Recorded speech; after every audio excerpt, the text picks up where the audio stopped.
കുട്ടികൾ എന്ന വലിയ വായനക്കാരെ പറ്റിയുള്ള ഒരു വിഷയമാണ്. പലപ്പോഴും കുട്ടികളുടെ സാഹിത്യം എന്നത് ഒരുപാടൊന്നും ചർച്ച ചെയ്യപ്പെടാത്ത ഒരു വിഷയമാണ്. അതുകൊണ്ട് തന്നെ വളരെ അപൂർവമായി കിട്ടുന്ന ഒരു സൗഭാഗ്യം എന്ന നിലയ്ക്ക് ഈ വിഷയം കൈകാര്യം ചെയ്യാനുള്ള അവസരം ഞങ്ങൾക്ക് തന്നതിൽ ഹോർത്തൂസിന് നന്ദി പറയുന്നു. സാഹിത്യത്തിൽ കുട്ടികളുടെ വായന എല്ലാ കാലത്തും എല്ലാവർക്കും വലിയൊരു കൗതുകമുള്ളതും അത്ഭുതമുള്ളതൊരു കാര്യമാണ്. കാര്യം ഓരോ ആളുകളും നമ്മളുടെ കുട്ടിക്കാലമാണ് അവരുടെ കുട്ടിക്കാലം എന്നാണ് പൊതുവെ കരുതുന്നത്.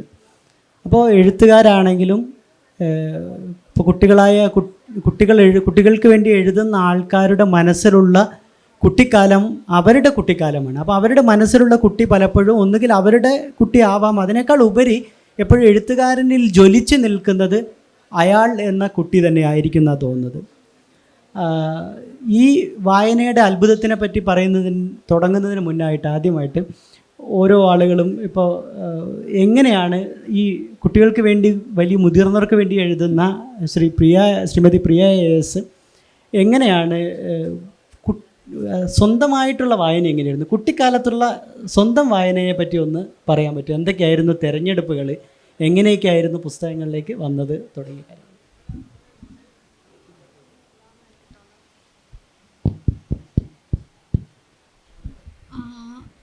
എൻ്റെ കുട്ടിക്കാലത്ത് വായന തന്നെയായിരുന്നു എനിക്ക് ഏറ്റവും മുഖ്യമായിട്ടുള്ള കാര്യം. കാരണം നിറയെ അസുഖങ്ങളുടെ ഒരു ബാക്ക്ഗ്രൗണ്ടിൽ നിന്ന് വരുമ്പോൾ എനിക്ക് മരുന്നുകളായിരുന്നു അക്ഷരങ്ങൾ എന്ന് പറയാം. എനിക്ക് പിന്നെ ജീവിച്ചു വരുമ്പോൾ ജീവിതത്തിൻ്റെ ബാലൻസ് ചെയ്യുമ്പോഴും ഏറ്റവും ഉപകരിച്ചിരുന്നത് ഈ കഥകളിൽ നിന്ന് കിട്ടിയ ചില നിമിഷങ്ങളാണ് എന്നെ ബാലൻസ് ചെയ്ത് നിർത്തിയിരിക്കുന്നത് എന്ന് പറയാം, അതെന്നും. പക്ഷേ ഞാൻ എഴുതി തുടങ്ങുമ്പോൾ ചെറുകഥ എഴുതണം എന്നുള്ളതായിരുന്നു എൻ്റെ ആഗ്രഹം. ഒരിക്കലും ഞാൻ നോവൽ എഴുതണം എന്ന് ചെറുപ്പത്തിൽ പോലും ഇപ്പോൾ പോലും ആഗ്രഹിക്കാത്ത ഒരാളാണ്. പക്ഷേ കുട്ടിക്കഥകൾ എഴുതുക എന്ന് പറയുന്നത് എൻ്റെ സ്വപ്നത്തിൽ എങ്ങും ഉണ്ടായിരുന്നില്ല. ഞാൻ കുട്ടിക്കഥകൾ വായിച്ചാണ് വളർന്നിരുന്നത് എങ്കിൽ പോലും. കാരണം എൻ്റെ കുട്ടിക്കാലത്ത് എൻ്റെ വായനയിൽ ഏറ്റവും കൂടുതലുണ്ടായിരുന്നത് റഷ്യൻ കുട്ടിക്കഥാ പുസ്തകങ്ങളാണ്. അപ്പോൾ അതിൽ ഏറ്റവും പ്രധാനമായിട്ട് ഇപ്പോഴും തോന്നുന്ന ഒരു കാര്യം, ചെറിയ കഥകൾക്കൊപ്പം വലിയ ചിത്രങ്ങളുണ്ടായിരുന്നു. അപ്പോൾ ചിത്രങ്ങളാണ് നമ്മളെ കഥകളിലേക്ക് പിടിച്ച് എടുത്തുകൊണ്ടിരുന്നത്. അപ്പോൾ അന്നത്തെ മോഹം തന്നെ ഒരു പുസ്തകം ഉണ്ടായിരുന്നു, കുട്ടിക്കഥകളും ചിത്രങ്ങളും എന്ന് പറഞ്ഞാൽ. അപ്പോൾ അതിൽ വലത് കൈ കൊണ്ട് എഴുതുകയും ഇടത് കൈ കൊണ്ട് ഒരേ സമയം വരയ്ക്കുകയും ചെയ്യുന്ന ആളായിരുന്നു അതിൻ്റെ ഗ്രന്ഥകർത്താവ്. അപ്പോൾ ഏറ്റവും വലിയ മോഹം അതായിരുന്നു, കഥ എഴുതണം, കഥയ്ക്കൊപ്പം വരയ്ക്കണം എന്നുള്ളതായിരുന്നു. പിന്നെ എപ്പോഴോ മനസ്സിലായി വര നമ്മുടെ കയ്യിൽ നിൽക്കുന്നതല്ല എന്ന് മനസ്സിലായി. പക്ഷേ അങ്ങനെ വായിച്ചു വരുമ്പോൾ പിന്നെ ആ വായനയിൽ നിന്ന് വളർന്ന് സമ്മാനപ്പെട്ടി തുടങ്ങിയ പുസ്തകങ്ങളിലേക്ക് എത്തി. അപ്പോൾ അതിൽ അന്ന് വായിക്കുമ്പോൾ അറിയില്ല, പക്ഷേ ഓൾമോസ്റ്റ് ഇപ്പോഴത്തെ കാലത്തിൽ നിന്ന് വ്യത്യസ്തമായിട്ടുള്ളൊരു കാര്യം എന്ന് പറഞ്ഞാൽ ഏറ്റവും വലിയ എഴുത്തുകാർ വരെ കുട്ടികൾക്ക് വേണ്ടിയിട്ട് എഴുതിയിരുന്നു. അത് ആരെങ്കിലും നിർബന്ധിച്ചിട്ടല്ല, ഏതെങ്കിലും പബ്ലിഷർ പറഞ്ഞിട്ടല്ല, അവരുടെ ഉള്ളിൽ നിന്ന് സ്വയം വരുന്ന എഴുത്തുകളായിരുന്നു. അപ്പോൾ ഒരുപാട് കാലം കഴിഞ്ഞിട്ടാണ് എനിക്ക് മനസ്സിലാവുന്നത്. ഞാൻ ഗോസായി അപ്പൂപ്പൻ്റെ ഒരു കഥയൊക്കെ വായിച്ചിരുന്നു, അത് എഴുതിയിരുന്നത് ലളിതാംബിക അന്തർജനമാണ് എന്ന് മനസ്സിലാവുന്നത് പിന്നീടാണ്. അപ്പോൾ ബഷീർ, കാരൂര് അവരെല്ലാവരും കുട്ടികൾക്ക് വേണ്ടി എഴുതിയിരുന്നു. അപ്പോൾ ആ കഥകളൊക്കെയാണ് ജീവിതത്തിൽ ബേസ് ആയിട്ട് വന്നത്. പിന്നെ കുട്ടിക്കഥകളിലേക്ക് തിരിഞ്ഞത് വളരെ യാദൃച്ഛികമായിട്ടാണ്. ഒരിക്കലും വിചാരിച്ചിരുന്നിട്ടില്ല ഞാൻ കുട്ടിക്കഥകൾ എഴുതും എന്നോ ഈ രംഗത്ത് ചുവടുറപ്പിച്ച് നിൽക്കുമെന്നോ ഒന്നും വിചാരിച്ചിട്ടില്ല. വളരെ യാദൃച്ഛികമായി മലയാളം പഠിപ്പിക്കുന്ന ഒരു ടീച്ചറിൻ്റെ മോള്, അവൾക്ക് മലയാളത്തോട് ഒട്ടും ഇഷ്ടമില്ല, അവൾ മലയാളത്തിന് ഏറ്റവും കുറച്ച് മാർക്ക് വാങ്ങിക്കുന്നു എന്ന് ടീച്ചർ പരാതി പറയുന്നു എന്ന ഒരു കാര്യം അറിഞ്ഞപ്പോൾ എനിക്കന്ന് വൈകുന്നേരം തോന്നി, ഈ കുട്ടിയെ മലയാളത്തിലേക്ക് തിരിച്ചു പിടിക്കാൻ എനിക്ക് എന്താണ് ചെയ്യാൻ പറ്റുക എന്നൊരു ആലോചന വന്നു. അതിൽ നിന്നാണ് എൻ്റെ ആദ്യത്തെ കുട്ടിക്കഥ ഉണ്ടാവുന്നത്, ചിത്രശലഭങ്ങളുടെ വീട്. അത് ഒറ്റ സ്ട്രെച്ചിൽ എഴുതി. അതോടുകൂടി ഞാൻ അതിൻ്റെ കാര്യം മറന്നു. പക്ഷേ പിന്നെ അതിൻ്റെ ഫീഡ്ബാക്ക് കിട്ടാൻ തുടങ്ങി. കുട്ടികൾക്ക് ഒരുപാട് ഇഷ്ടമായി എന്നുള്ള ഒരു അറിവ് കിട്ടാൻ തുടങ്ങി. അപ്പോഴും ഞാൻ വിചാരിച്ചിട്ടില്ല ഞാൻ കുട്ടികൾക്ക് വേണ്ടി കണ്ടിന്യൂസ് ആയിട്ട് എഴുതും എന്ന് വിചാരിച്ചിട്ടില്ല. അതിന് ഭീമ ബാലസാഹിത്യ അവാർഡ് കിട്ടി. അപ്പം ഭീമ ബാലസാഹിത്യ അവാർഡിൻ്റെ അന്നത്തെ ഒരു മെച്ചം എന്ന് പറഞ്ഞാൽ ഇപ്പോഴതില്ല എന്നാണ് ഞാൻ കേൾക്കുന്നത്. കുട്ടികളുടെ ഒരു ജൂറി ഉണ്ട് അതിൻ്റെ ഒരു സ്റ്റേജിൽ. അപ്പോൾ കുട്ടികളാണ് അത് തിരഞ്ഞെടുക്കുന്നത്. അപ്പോൾ അങ്ങനെ ആ അവാർഡ് കിട്ടിക്കഴിഞ്ഞപ്പോഴും എനിക്കൊരു കണ്ടിന്യൂറ്റി ഉണ്ടാവണം എന്ന് ഞാൻ ഒട്ടും വിചാരിച്ചിരുന്നില്ല. പിന്നെ VM ഗിരിജ കൊച്ചി FM റേഡിയോയ്ക്ക് വേണ്ടിയിട്ട് ഒരു സീരീസ്, കുട്ടികളുടെ ഒരു സീരീസ് എഴുതാമോ എന്ന് ചോദിക്കുമ്പോൾ അതൊരു 5-6 വർഷം കഴിഞ്ഞിട്ടാണ്. അപ്പോൾ എൻ്റെ മോൻ ചെറുതായിരിക്കുന്ന പ്രായമാണ്. ഞാൻ അരുന്ധതിയുടെ ട്രാൻസ്ലേഷനിൽ മുഴുകിയിരിക്കുന്ന സമയമാണ്. അപ്പോൾ എനിക്ക് ഏറ്റവും എളുപ്പം ചെയ്യാൻ പറ്റുന്ന ഒരു കാര്യം എന്ന് വെച്ചാൽ ഞാനും എൻ്റെ മോനും തമ്മിലുള്ള വീട്ടുനിമിഷങ്ങൾ കഥയാക്കി അത് അടുക്കിപ്പെറുക്കി പകർത്തുക എന്നുള്ളതായിരുന്നു. അപ്പോൾ അത് ചെയ്തപ്പോഴും വളരെ പോസിറ്റീവായിട്ടുള്ള റെസ്പോൺസ് കുട്ടികളിൽ നിന്നും പേരൻസിൽ നിന്നും കിട്ടി. അപ്പോൾ അക്ഷരങ്ങൾ അറിയാത്ത കുട്ടികൾ പോലും, 2 വയസ്സുള്ള കുട്ടികൾ പോലും വൈകുന്നേരം ഈ പുസ്തകം എടുത്ത് കക്ഷത്തിൽ വെച്ചിട്ട് നമുക്ക് പിയാമ്മയുടെ കഥ പറയാം എന്ന് പറയുന്ന ഒരു രംഗം അത് മനസ്സിലേക്ക് വന്നപ്പോൾ എനിക്ക് തോന്നി എനിക്ക് ഈ മേഖലയിൽ കുറച്ചുകൂടി എന്തെങ്കിലും ചെയ്യാൻ പറ്റും എന്ന് തോന്നി. കാരണം ഈ കുട്ടികളുടെ റിയാക്ഷൻ എന്ന് പറഞ്ഞാൽ അത് സ്പോണ്ടേനിയസ് ആണ്. അത് അവർക്ക് നമ്മളെ ഒന്നും അറിയില്ല. ഞാൻ ആരാണെന്നറിയില്ല, എനിക്ക് അവാർഡ് കിട്ടിയിട്ടുണ്ടോ എന്നറിയില്ല, ഞാൻ ഏത് മേഖലകളിലൊക്കെ വർക്ക് ചെയ്യുന്നു എന്നറിയില്ല, അങ്ങനെ ഒന്നും അറിയില്ല. അപ്പോൾ ആ കുട്ടികളുടെ റെസ്പോൺസ് എന്ന് പറഞ്ഞാൽ അത് ഹൃദയത്തിൽ നിന്ന് വരുന്ന ഒരു റെസ്പോൺസാണ്. അപ്പോൾ എനിക്ക് ഏറ്റവും വാല്യുബിളായിട്ട് തോന്നിയിരിക്കുന്നതും എൻ്റെ ഈ എഴുത്ത് ജീവിതത്തിൽ ഞാൻ ചെറുകഥ എഴുതുന്നുണ്ട്, വല്ലപ്പോഴും ട്രാൻസ്ലേഷൻ നടത്തിയിട്ടുണ്ട്, കുട്ടികളുടെ കഥ എഴുതിയിട്ടുണ്ട്. പക്ഷെ ഞാൻ ഏറ്റവും ഹൃദയത്തോട് ചേർത്ത് പിടിക്കുന്നത് ഈ കുട്ടികളുടെ റെസ്പോൺസാണ്. ഇപ്പോഴും പലപ്പോഴും പലയിടത്തു നിന്നുമായിട്ട് കുട്ടികൾ എന്നെ കാണാൻ വരാറുണ്ട്, അവരുടെ അച്ഛൻ്റെയും അമ്മയുടെയും കൂടെ. അപ്പോൾ ആ ഒരു കുട്ടികൾ എന്നെ സ്നേഹിക്കുമ്പോഴുള്ള അല്ലെങ്കിൽ എൻ്റെ കഥകളെ ഇഷ്ടപ്പെടുമ്പോഴുള്ള ആ ഊർജം എനിക്ക് വളരെ വലുതാണ്. അതുകൊണ്ടാണ് എനിക്ക് പിന്നെയും എഴുതണം എന്ന് തോന്നുന്നത്. പിന്നെ അതിലൊരു കാര്യം കൂടി പറയാനുള്ളത്, ഇപ്പോൾ ഞാൻ ചെറുകഥാകൃത്തായിട്ട് എസ്റ്റാബ്ലിഷ് ചെയ്ത ഒരാൾ എന്നുള്ള നിലയിൽ എന്നെ കാണുന്നവർ പോലും ഞാൻ ബാലസാഹിത്യത്തിലേക്ക് തിരിഞ്ഞതിനെ എങ്ങനെയാണ് കാണുന്നുള്ളത് എന്നുള്ളത് ഒരു വലിയ പോയിൻ്റാണെന്ന് എനിക്ക് തോന്നുന്നു. കാരണം ഒരു വളരെ പ്രശസ്തനായൊരു ചെറുകഥാകൃത്ത് എന്നെ സ്റ്റേജിൽ വെച്ച് കണ്ടപ്പോൾ പറഞ്ഞൊരു വാചകം, പ്രിയ നന്നായിട്ട് ചെറുകഥ എഴുതിക്കൊണ്ടിരുന്ന ആളാണ്, പക്ഷേ ഇപ്പോൾ ബാലസാഹിത്യത്തിലേക്ക് തിരിഞ്ഞു എന്നാണ്. അപ്പോൾ അതായത് ബാലസാഹിത്യം ഒരു രണ്ടാംകിട സാഹിത്യമാണ് എന്നുള്ളൊരു ധാരണ എല്ലാവരുടെയും എഴുത്തുകാരുടെയും എല്ലാവരുടെയും ഉള്ളിലുണ്ട് എന്നെനിക്ക് തോന്നുന്നു. അപ്പോൾ അതിനെ നമ്മൾ അഡ്രസ്സ് ചെയ്യേണ്ട കാര്യം ഉണ്ട് തീർച്ചയായിട്ടും എന്നെനിക്ക് തോന്നുന്നു. മനു ഒരേ സമയത്ത് പരിചയപ്പെടുത്തിയപ്പോൾ ഒരു ചെറിയ മിസ്റ്റേക്ക് പറ്റിയെന്ന് തോന്നുന്നുണ്ട്. മനു അധ്യാപകനാണ്. അപ്പം കുട്ടികളുമായിട്ട് നേരിട്ട് ബന്ധപ്പെടുകയും കുട്ടികളുടെ വായനയെ നിരീക്ഷിക്കുകയും ഒക്കെ ചെയ്യുന്ന ഒരാളാണ്. മനുവിൻ്റെ എഴുത്തും വായനയും എങ്ങനെയാണ് ആ പ്രോസസ്സ് എന്ന് പറയാമോ? എല്ലാവർക്കും നമസ്കാരം. കുട്ടികളെന്ന വലിയ വായനക്കാർ എന്ന വിഷയം അത് മനോരമ തന്നപ്പോൾ പെട്ടെന്ന് മനസ്സിലേക്ക് വന്നത് കുട്ടികളെന്ന വലിയ വായനക്കാർ എന്നല്ല, കുട്ടികളെന്ന വലിയ കേൾവിക്കാർ എന്നാണ് ആ വിഷയത്തെ ഞാൻ ചിന്തിച്ചത്. കാരണം നമ്മളൊക്കെ അക്ഷരങ്ങളൊക്കെ പഠിച്ച് തുടങ്ങുന്നതിന് മുന്നേ, അക്ഷരങ്ങളൊക്കെ കൂട്ടി വായിക്കാൻ തുടങ്ങുന്നതിന് മുന്നേ തന്നെ നമ്മൾ കഥകൾ കേൾക്കാൻ തുടങ്ങും. നമ്മുടെ പേരൻസോ മുത്തശ്ശന്മാരോ മുത്തശ്ശിമാരോ അങ്ങനെയൊക്കെ പറഞ്ഞു തരുന്ന കഥകളാണ് ശരിക്കും കുട്ടികളെ വായനയുടെ ലോകത്തേക്ക് ആദ്യം കൊണ്ടുവരുന്നത്. അല്ലെങ്കിൽ വായിക്കാനുള്ളൊരു പ്രേരണ ആദ്യം നമുക്ക് തരുന്നത് ഈ പറയുന്ന കഥ കേൾക്കുക എന്നുള്ളതാണ്. വളരെ നന്നായിട്ട് കഥ പറയാൻ, അത് മുതിർന്നവരായിക്കൊള്ളട്ടെ കുട്ടികൾക്ക് വേണ്ടി ആയിക്കൊള്ളട്ടെ, വളരെ നന്നായിട്ട് കഥ പറയാൻ പറ്റുമെങ്കിൽ നമ്മൾ ആ കഥ കേട്ടിരിക്കും. അത് ആ കഥയുടെ ഒരു പ്രത്യേകത, അത് ചിലപ്പോൾ നമ്മൾ കേട്ട പഴകിയ കഥയാണെങ്കിൽ കൂടി നമ്മൾ ആ കഥ അവതരിപ്പിക്കുന്ന രീതിയിൽ അതിനെ അതിൻ്റെ ആ ഒരു ഭംഗിയിൽ നമ്മളതിനെ കേട്ടിരിക്കും. ഞാനീ ഒരു ചെറുകഥകൾ എഴുതുന്നുണ്ടായിരുന്നു. ഈ ഒരു ബാലസാഹിത്യത്തിലേക്ക് തിരിഞ്ഞതിനുള്ള പ്രധാന കാരണമെന്ന് പറയുന്നത് എൻ്റെ മക്കൾ തന്നെയാണ്. അപ്പോൾ അതിനുള്ളൊരു സംഭവം എന്താണെന്ന് വെച്ച് കഴിഞ്ഞാൽ, അവർ എന്നോട് കഥകൾ ചോദിക്കും. അപ്പോൾ ഞാനിതുപോലെ ഞാൻ കേട്ട കഥകളോ അല്ലാതുള്ള കഥകളോ ഒക്കെ അവരോട് പറഞ്ഞു കൊടുക്കും. അപ്പോൾ ആ കഥകൾ നമ്മൾ കുട്ടികൾ നമ്മളെ പോലെയല്ല, അവർ ഭയങ്കരമായിട്ട് അത് ഓർമ്മയിൽ സൂക്ഷിച്ചു വയ്ക്കും. നമ്മൾ പറയുന്ന ആ കഥ മുഴുവൻ അത് ഏത് തലത്തിലാണോ അതിൻ്റെ ആ ഒരു മൊത്തം വിഷ്വൽ, അത് ഏത് രീതിയിൽ പറഞ്ഞാലും അവർക്കത് കൃത്യമായിട്ടറിയാം. അങ്ങനെ ഓരോ കഥകളിങ്ങനെ ആവർത്തിച്ച്, ഞാൻ ചിലപ്പോൾ കഥയിലെ കഥാപാത്രങ്ങളെയൊക്കെ അങ്ങോട്ടും ഇങ്ങോട്ടൊക്കെ മാറ്റി അവരെ പറ്റിക്കുക എന്നുള്ളതാണ് നമ്മുടെ ഒരു ലക്ഷ്യം. പക്ഷെ അവരത് കൃത്യമായിട്ട് കണ്ടുപിടിക്കുകയും, ഈ കഥ ഇന്നലെ പറഞ്ഞതാണ്, ഈ കഥ മിനിഞ്ഞാന്ന് പറഞ്ഞതാണ്, ഈ കഥയിലെ നായകൻ ഇതിനു മുന്നേ ആനയായിരുന്നു അല്ലെങ്കിൽ കുറുക്കനായിരുന്നു, ഇതിപ്പോൾ അത് മാറ്റി പറയുകയാണ്. അപ്പോൾ ഇത് മാറ്റി പറയുമ്പം എനിക്ക് തന്നെ ഇവരുടെ ഈ കുട്ടികളാണ്, ഒരാൾ 3ാം ക്ലാസ്സിലും ഒരാൾ 1ാം ക്ലാസ്സിലുമാണ് പഠിക്കുന്നത്. പക്ഷെ അവർ പോലും അത്ര സൂക്ഷ്മമായിട്ട് ആ ഒരു കഥയെ നിരീക്ഷിക്കുന്നു എന്ന് കണ്ടപ്പോൾ എനിക്ക് തന്നെയാണ് ഒരു ലജ്ജയുണ്ടായത്. ചേട്ടാ, ഈ ചെറിയ കുട്ടികളാണല്ലോ, ഞാനൊരു കഥ മാറ്റി പറയാൻ ശ്രമിച്ചിട്ട് പോലും ഇവരത് കൃത്യമായിട്ടത് മോണിറ്റർ ചെയ്യുന്നുണ്ടല്ലോ എന്ന് പറയുന്നൊരു എനിക്ക് തന്നെ ഒരു ലജ്ജയുണ്ടായി.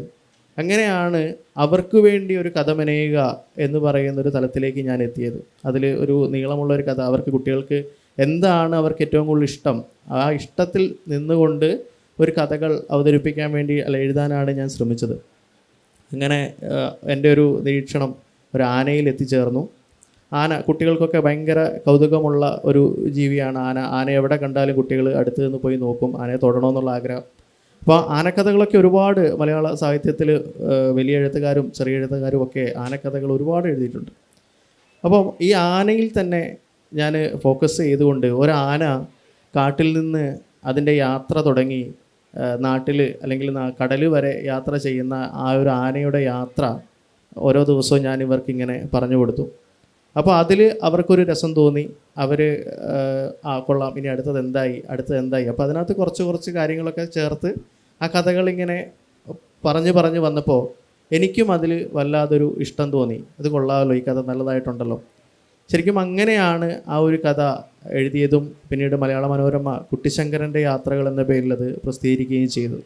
ശരിക്കും നമ്മൾ ഈ കുട്ടികളെന്ന് പറയുന്നത് ആരോ പറഞ്ഞതുപോലെ കുട്ടികൾ ഭൂമിയിലെ അല്ലെങ്കിൽ മാലാഖമാരുടെ സാന്നിധ്യമാണ്. അവരുടെ മനസ്സെന്ന് പറയുന്നത് നേരത്തെ പ്രിയമാടം പറഞ്ഞതുപോലെ വളരെ സെൻസിറ്റീവാണ്. നമ്മൾ വളരെ ശ്രദ്ധയോടെ അതിനെ കൈകാര്യം ചെയ്തില്ലെങ്കിൽ അത് നമ്മുടെ കയ്യിൽ നിന്ന് പോകും. അപ്പം വായനയിലേക്ക് അവരെ കൊണ്ടുവരണമെങ്കിൽ അവരെ പിടിച്ചിരുത്തുന്ന, അവരുടെ മനസ്സിനെ തൊടുന്ന ഒരു കഥ നമ്മൾ അവർക്ക് പറഞ്ഞു കൊടുക്കണം. അപ്പോൾ അത് ഇപ്പം പ്രിയമാടം പറഞ്ഞതുപോലെ ഈ ബാലസാഹിത്യത്തിന് പ്രത്യേകമായിട്ട്, അല്ലെങ്കിൽ ബാലസാഹിത്യം എഴുതുന്നുണ്ടോ എന്ന് പറഞ്ഞു കഴിഞ്ഞാൽ എന്തോ ഒരു രണ്ടാംകിട പ്രവർത്തനമാണ്, അല്ലെങ്കിൽ അതൊരു ഇതേപോലെ എഴുത്തുകാർക്ക് സമയം കിട്ടുമ്പോൾ എഴുതുന്ന ഒരു മേഖലയാണ് എന്ന് പറയുന്നതിനോട് ഭയങ്കര എതിർപ്പുണ്ട്. കാരണം ഏറ്റവും ശ്രദ്ധയോടെ, കാരണം മുതിർന്ന ഒരാളോട് അല്ലെങ്കിൽ വായിക്കുന്ന ഒരാളോട് ആ വായനയുടെ മഹത്വത്തെ പറ്റി പറഞ്ഞു കൊടുക്കേണ്ട ആവശ്യമൊന്നുമില്ല. പക്ഷേ കുട്ടികളെ, ഞാൻ UP സ്കൂളിൽ പഠിപ്പിക്കുന്ന ഒരു അധ്യാപകനാണ്. അപ്പോൾ ആ കുട്ടികളെ ഞാൻ പലപ്പോഴും ഈ സബ്സ്റ്റിറ്റ്യൂഷനൊക്കെ ക്ലാസ്സുകളിൽ ചെല്ലുമ്പോൾ കുട്ടികൾ നമ്മൾ കാണുമ്പോൾ അവർ വളരെ പ്രതീക്ഷയോടെ കാത്തിരിക്കുന്നത് ഈ പോർഷൻ പഠിപ്പിച്ച് തീർക്കാൻ വേണ്ടി ചെല്ലുന്ന ഒരു അധ്യാപകനായിട്ടല്ല, കഥ പറയാൻ വേണ്ടിയിട്ട്. ഞാൻ ക്ലാസ്സിലോട്ട് ചെല്ലുമ്പോഴേ അവർ പറയുന്നത് ഇതാണ്, ഇന്ന് ആരുടെ കഥയാണ് പറയുന്നത്, അല്ലെങ്കിൽ ഇന്ന് എന്തിനെക്കുറിച്ചാണ് പറയുന്നത്. അപ്പോൾ ഈ സബ്സ്റ്റിറ്റ്യൂഷനൊക്കെ വന്നു കഴിഞ്ഞാൽ ടീച്ചേഴ്സ് തന്നെ, അല്ലെങ്കിൽ ടീച്ചേഴ്സിനോട് കുട്ടികൾ തന്നെ പറയും, ഇന്ന് മനുസാറിനെ വിടണേ, മനുസാർ വന്നു കഴിഞ്ഞാൽ കഥ പറയും. അവർക്ക് പഠിക്കേണ്ട ആവശ്യമില്ല.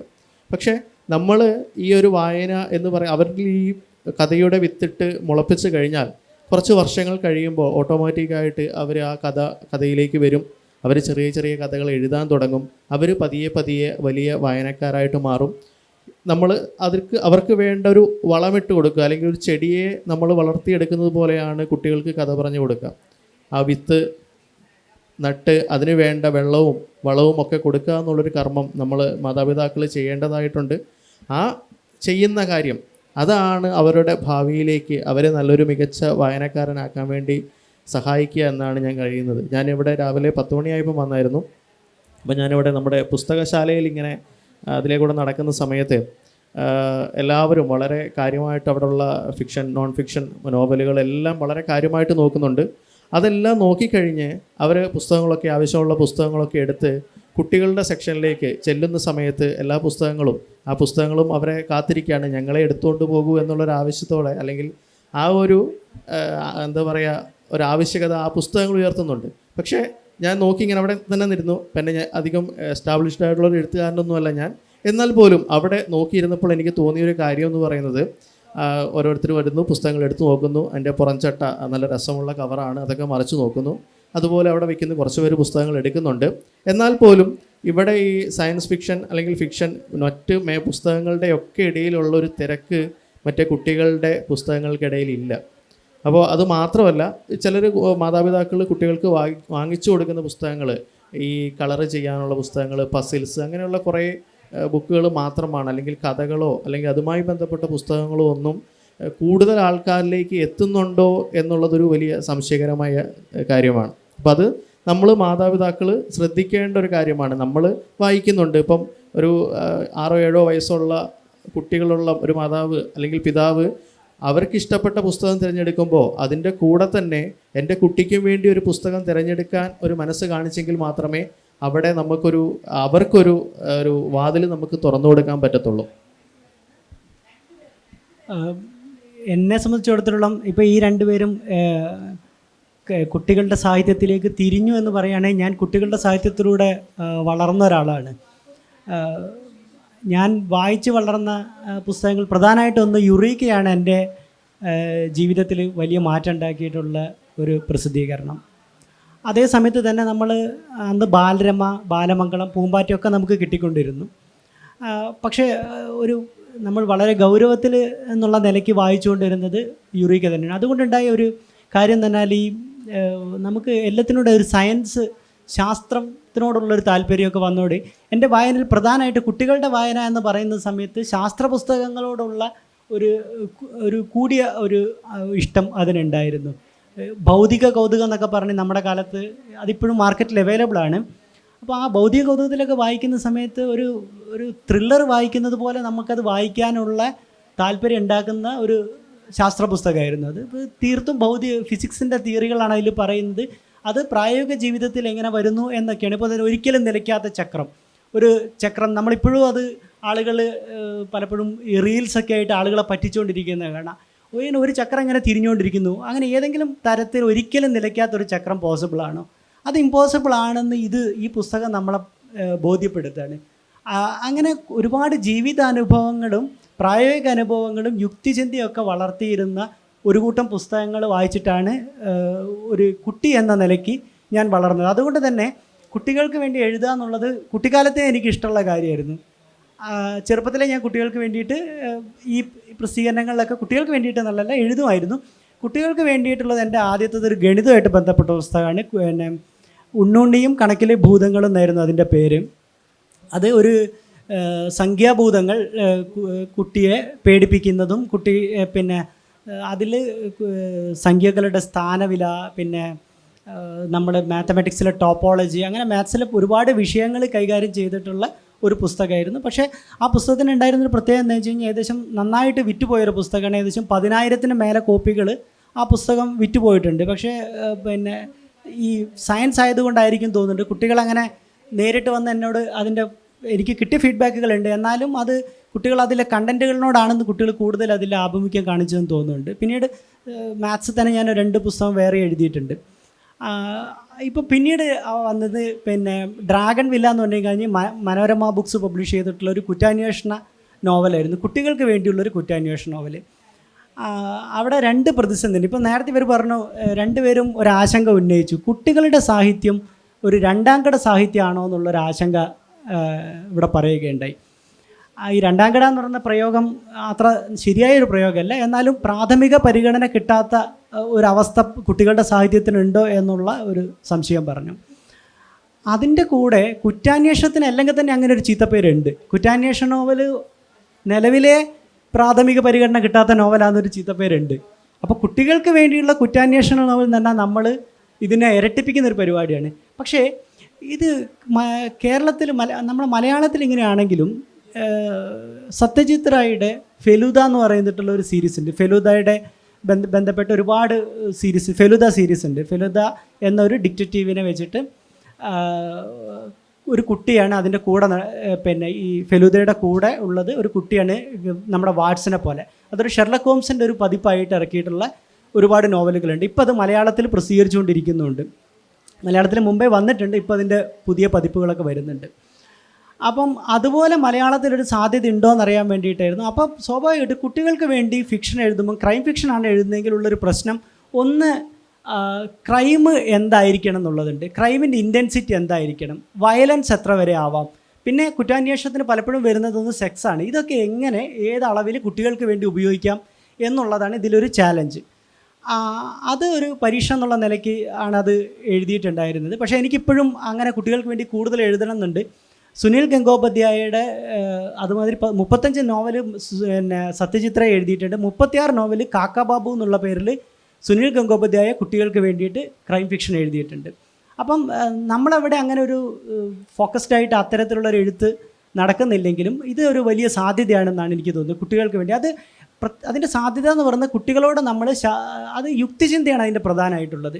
അതുപോലെ തന്നെ പലപ്പോഴും ഈ എഴുതുന്ന എഴുത്തുകാരൻ വളരെ ശ്രദ്ധാലുവാണ്. എന്തൊക്കെ കുട്ടികളോട് പറയണം, കുട്ടികൾ ഇത് വായിച്ചു കഴിഞ്ഞാൽ ഏത് തരം ബോധ്യമാണ് കുട്ടികൾക്ക് ഉണ്ടാവേണ്ടത് എന്നുള്ള ഒരു ബോധ്യത്തോടു കൂടിയാണ് ആ ഒരു രചനയിലേക്ക് പോകുന്നത്. അപ്പോൾ സ്വാഭാവികമായിട്ടും ഞാനിപ്പോഴും കരുതുന്നത് പിന്നെ കുട്ടികളുടെ പരിഗണന നമുക്ക് പ്രത്യക്ഷത്തിലുള്ള പരിഗണന ഇല്ലെങ്കിലും വായനക്കാരുടെ ഇടയ്ക്കും പിന്നെ കുട്ടികളുടെ മനസ്സിലും ആ എഴുത്തുകാരോട് ഒരു പ്രാഥമിക പരിഗണന തന്നെ ഉണ്ടെന്നാണ് ഞാൻ വിചാരിക്കുന്നത്. അപ്പം മുമ്പ് നമ്മൾ ചർച്ച ചെയ്തപ്പോൾ ഉണ്ടായിരുന്നൊരു വിഷയമായിരുന്നു ഈ കുട്ടികളിപ്പം പഴയ കുട്ടികളല്ല ഇപ്പോൾ ഉള്ള കുട്ടികൾ. ഇപ്പോൾ ഉള്ള കുട്ടികളെന്ന് പറഞ്ഞാൽ വേറെ ഒരു സെൻസിബിലിറ്റി ഉള്ള കുട്ടികളാണ്. അതുമാതിരി സ്ഥിരം മൊബൈൽ കുട്ടികളെ പിടിച്ചു വലിച്ചുകൊണ്ടിരിക്കുകയാണ്. ദൃശ്യമാധ്യമങ്ങൾ കുട്ടികളെ അക്ഷരത്തിൽ നിന്ന് അകറ്റിക്കൊണ്ടിരിക്കുകയാണ്. ഈ ഒരു പശ്ചാത്തലത്തിൽ ബാലസാഹിത്യത്തിൻ്റെ ധർമ്മം എന്താണ്, ബാലസാഹിത്യത്തിന് എന്ത് ചെയ്യാൻ പറ്റുമെന്നാണ് പ്രിയ മേഡം വിചാരിക്കുന്നത്?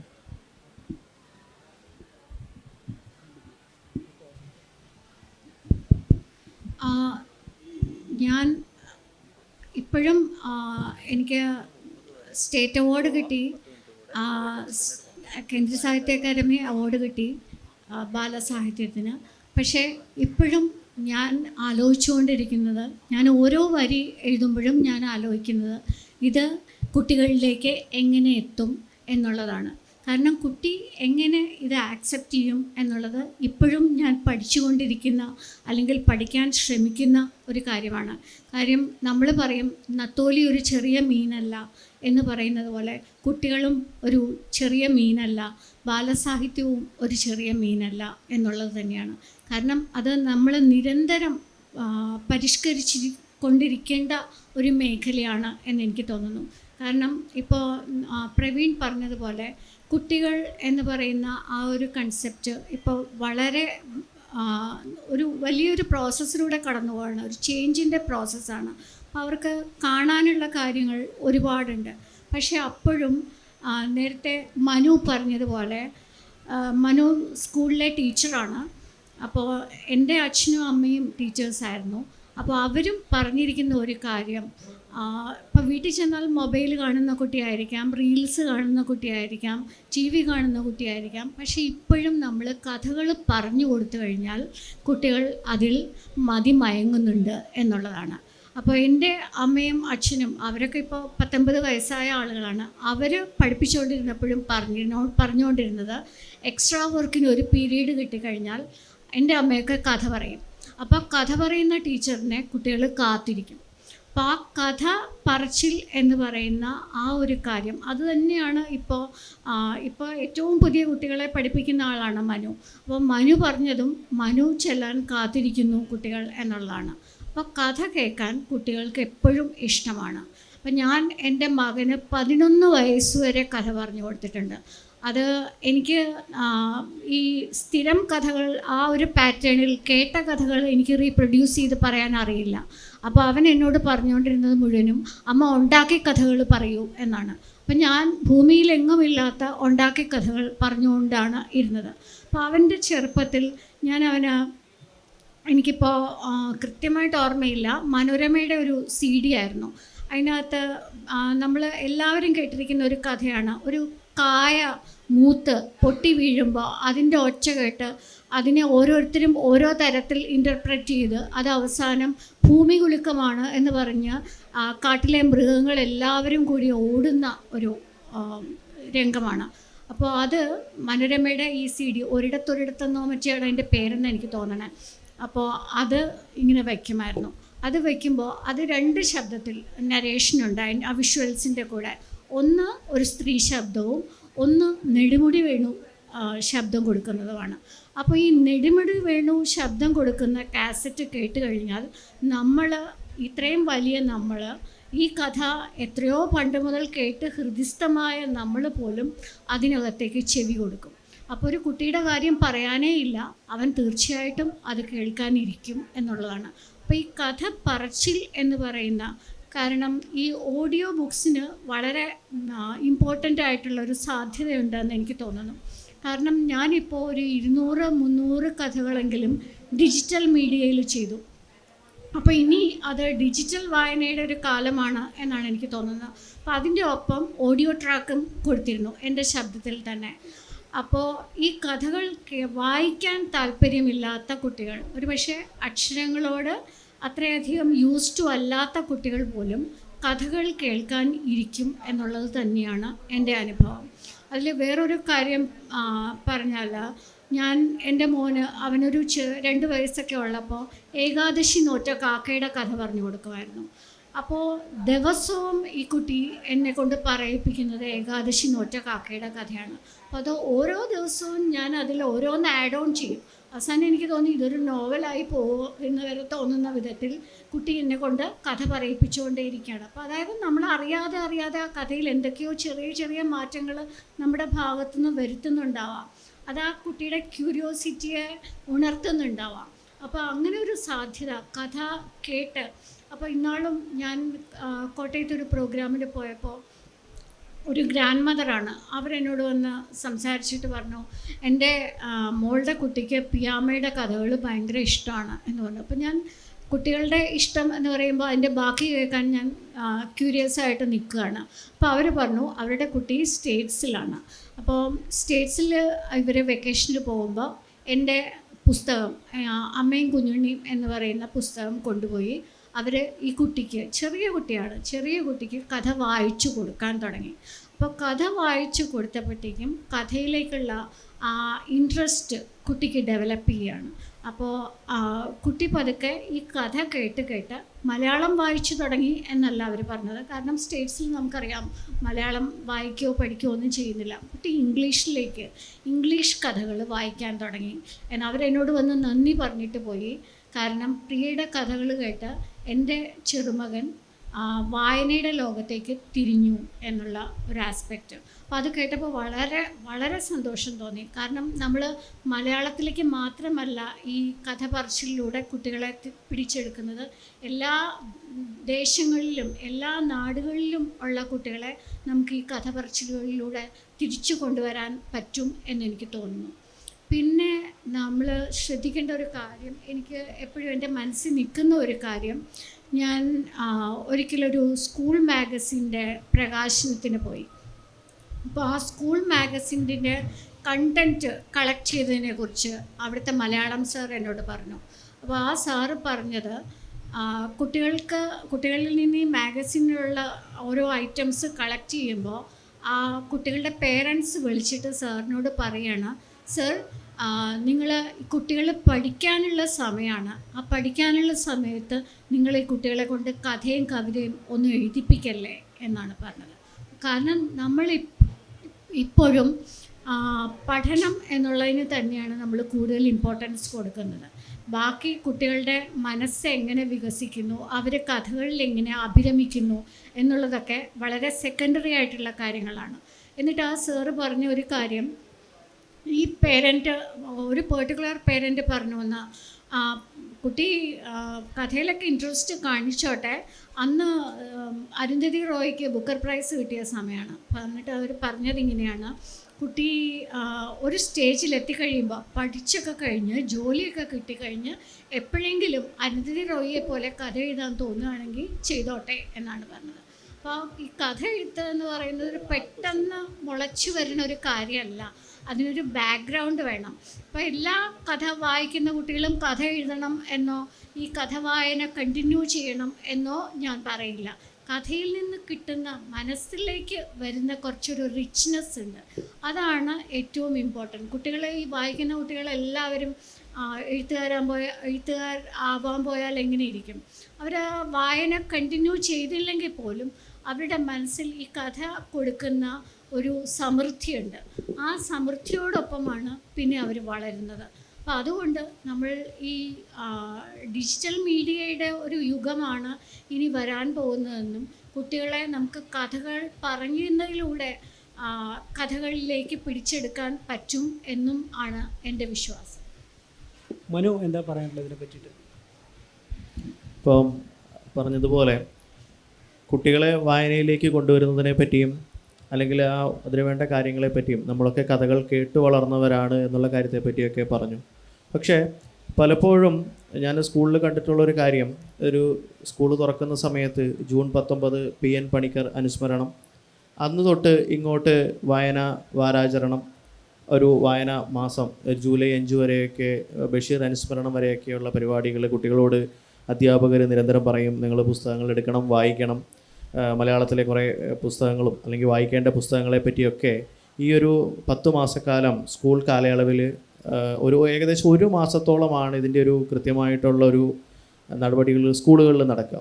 ബാക്കിയുള്ള സമയത്ത് ഇപ്പോൾ അധ്യാപകരെ നമുക്ക് കുറ്റം പറയാൻ പറ്റില്ല, കാരണം ഒരുപാട് കാര്യങ്ങൾ അവർക്ക് ചെയ്യാനുണ്ട്. പിന്നീട് അങ്ങോട്ട് കലാമേളകൾ, ശാസ്ത്രമേളകൾ, അങ്ങനെയുള്ള മേളകളുടെ ഒരു സമയമാണ്, പോർഷൻസ് തീർക്കണം. അപ്പോൾ ഇപ്പോൾ എനിക്ക് തോന്നുന്നു ഒരുമാതിരിപ്പെട്ട എല്ലാ സ്കൂളിലും ബൃഹത്തായ ലൈബ്രറികളുണ്ട്. അതുമാത്രമല്ല ഓരോ ക്ലാസ്സിലും കോർണർ ലൈബ്രറികളുണ്ട്. പക്ഷേ നമ്മളെ കുട്ടികൾ എന്തുമാത്രം പുസ്തകങ്ങൾ എടുക്കുന്നുണ്ട് അല്ലെങ്കിൽ വായിക്കുന്നുണ്ട് എന്നുള്ളതൊരു വലിയ ചോദ്യമാണ്. ഇപ്പം സാർ നേരത്തെ പറഞ്ഞ പോലെ ഒരു ഡിജിറ്റൽ യുഗമാണ്. ഇപ്പം ഒരുപാട് സാധ്യതകളുണ്ട്. പുസ്തകം ഓഡിയോ ആയിട്ടോ അല്ലാതെ ഡിജിറ്റലായിട്ടോ ഒക്കെ വായിക്കാനുള്ള ഒരുപാട് സാധ്യതകളുണ്ട്. പക്ഷേ ആ സാധ്യത ഉള്ളപ്പോൾ തന്നെ പലപ്പോഴും കുട്ടികൾ ഗെയിമുകൾ, പല തരത്തിലുള്ള ഗെയിമുകളിലേക്കും അല്ലാതുള്ള സാഹചര്യങ്ങളിലേക്കും ഒക്കെ പോകുന്നൊരവസ്ഥ ഉണ്ടാകുന്നുണ്ട്. ഇപ്പോൾ ഒരു കഥ വായിക്കുന്ന ഒരാൾ, ഇപ്പോൾ ഒരു 100 പേജുള്ള ഒരു ബാലസാഹിത്യ കൃതി വായിക്കുന്ന ഒരാൾ, ഒരു കുട്ടി, ആ കുട്ടി ആദ്യത്തെ ഒരു 2-3 പേജും വായിച്ചതിന് ശേഷം ഒരിക്കലും അത് മടക്കി വെച്ച് പോകാൻ പാടില്ല. ഇപ്പോൾ ആദ്യമേ പ്രിയ മാഡം പറഞ്ഞതുപോലെ അതിലൊരു വലിയ ഒരു ഫാക്ടർ എന്ന് പറയുന്നത് അതിലുള്ള ചിത്രങ്ങളാണ്. ബാലസാഹിത്യ കൃതികൾ എപ്പോഴും ഭയങ്കര രസകരമായിട്ടുള്ള ചിത്രങ്ങൾ കൊണ്ടായിരിക്കും അതിനെ കഥകളേക്കാൾ കൂടുതൽ ആകർഷിക്കുക. കാരണം എൻ്റെ മോള് ഇളയാൾ 1ാം ക്ലാസ്സിലാണ്, അക്ഷരങ്ങളൊന്നും കൂട്ടി വായിക്കാൻ അല്ലെങ്കിൽ വായിച്ച് തുടങ്ങിയിട്ടില്ല.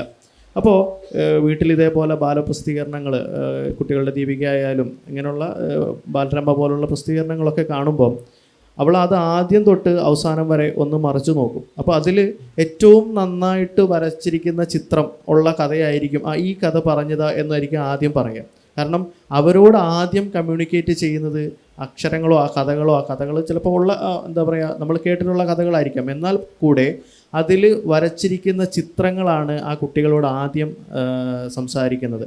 ആ ചിത്രങ്ങളിലൂടെയാണ് അത് ഏറ്റവും നന്നായിട്ട് വെറുതെ ഒരു ബാലസാഹിത്യത്തിന് ചിത്രകാരന്മാർ ചിത്രം വരച്ച് പോകുന്നത് പോലെയല്ല, അത് ഏറ്റവും മനോഹരമായിട്ട് വരച്ചെങ്കിൽ മാത്രമേ ആ കഥ ആ കുട്ടിയുടെ മനസ്സിൽ ഒരു വിഷ്വലായിട്ട് അതവിടെ കിടക്കുകയുള്ളൂ. ഇപ്പോൾ ആ ചിത്രങ്ങളുണ്ടെങ്കിൽ തന്നെയും നമ്മളിപ്പം ആന എന്ന് പറയുന്നത് തമ്മിൽ വ്യത്യാസമുണ്ട്. ആ ആനയുടെ രൂപം അല്ലെങ്കിൽ കൊമ്പ് കുലുക്കി അല്ലെങ്കിൽ ചെവി കുലുക്കി വയറ് കുലുക്കി വരുന്ന ഒരു ആന എന്ന് പറയുമ്പോൾ അത് ആ കുട്ടിക്ക് അത് ഇമാജിൻ ചെയ്യാൻ പറ്റണം. അല്ലെങ്കിൽ ഒരു കുറുക്കൻ എന്ന് പറയുമ്പോൾ, ഒരു സിംഹം എന്ന് പറയുമ്പം ആ കുട്ടിയുടെ മനസ്സിലേക്ക് ആ സിംഹത്തിൻ്റെ ഒരു രൂപം അല്ലെങ്കിൽ അത് തെളിഞ്ഞു വരണം. അപ്പോൾ സടകുടഞ്ഞ് വരുന്നൊരു സിംഹം എന്ന് പറയുമ്പോൾ ആ സിംഹം ഇതൊക്കെ ഈ ജീവികളെല്ലാം കുട്ടികളുടെ കൂട്ടുകാരാണ്. ശരിക്കും നമുക്കറിയാം അതൊക്കെ അപകടം പിടിച്ച ജീവികളാണ്. ഇപ്പം പാമ്പായാലും സിംഹമായാലും പുലിയായാലും ഒക്കെ വളരെ അപകടം വരുത്തുന്ന ജീവികളാണ്. എങ്കിൽ പോലും കുട്ടികളുടെ മനസ്സിൽ അവരുടെയൊക്കെ ഓരോ ഹീറോകളാണ്. അതായത് ഇതൊക്കെ വളരെ സോഫ്റ്റായിട്ട് നമുക്ക് വീട്ടിൽ തന്നെ വളർത്താൻ പറ്റുന്ന അല്ലെങ്കിൽ കയ്യിൽ കൊണ്ട് നടക്കാൻ പറ്റുന്ന ജീവികളാണ് ഈ സിംഹവും പുലി. ഞാൻ പറയുന്നത് ഒരു പ്രൈമറി തലത്തിലുള്ള കുട്ടികളെ പറ്റിയാണ്. അപ്പോൾ ആ കുട്ടികളുടെ എന്താ പറയുക മനസ്സിലെ ഒരു കൺസെപ്റ്റ് എന്ന് പറയുന്ന ആ തരത്തിലാണ്. അവർ വളരുന്തോറുമാണ് ശരിക്കും ആ ഒരു തരത്തിൽ ഇതിൻ്റെ ഒരു ചിന്തകൾക്ക് മാറ്റം ഉണ്ടാവുന്നതും അവരുടെ പ്രായത്തിനനുസരിച്ചുള്ള പുതിയ പുതിയ പുസ്തകങ്ങളിലേക്ക് പോവുകയൊക്കെ ചെയ്യുന്നത്. അപ്പോൾ അതുപോലെ തന്നെ നമ്മളിപ്പം കുട്ടികളുടെ സാഹിത്യത്തെ പറ്റി പറയുമ്പോൾ നമുക്ക് എടുത്തു പറയേണ്ട ഒരാളാണ് കുഞ്ഞുണ്ണി മാഷ്. അപ്പം കുഞ്ഞുണ്ണി മാഷിൻ്റെ കവിതകൾ അറിയാത്ത ഒരാൾ പോലും, അല്ലെങ്കിൽ കുഞ്ഞുണ്ണി മാഷിനെ അറിയാത്ത ഒരാൾ പോലും ഈ ഒരു സമൂഹത്തിലുണ്ടെന്ന് തോന്നുന്നില്ല. എപ്പോഴും നമ്മൾ പറയുന്നതാണ്.